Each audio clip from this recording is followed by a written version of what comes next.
Hey guys, it's What Meant to Chase, and here I am to explain the Ops MRP Cal 45.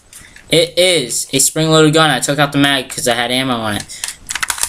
$2 at a Bald Hill flea market. Yeah, it's kind of crappy. It's kind of broken on the side. You could kind of notice that, but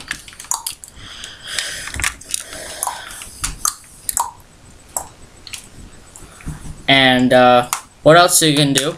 It's about 15 feet of shooting if you do it accurately, and other than that,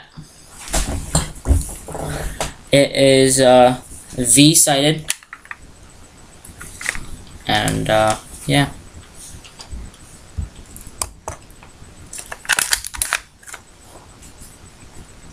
See ya.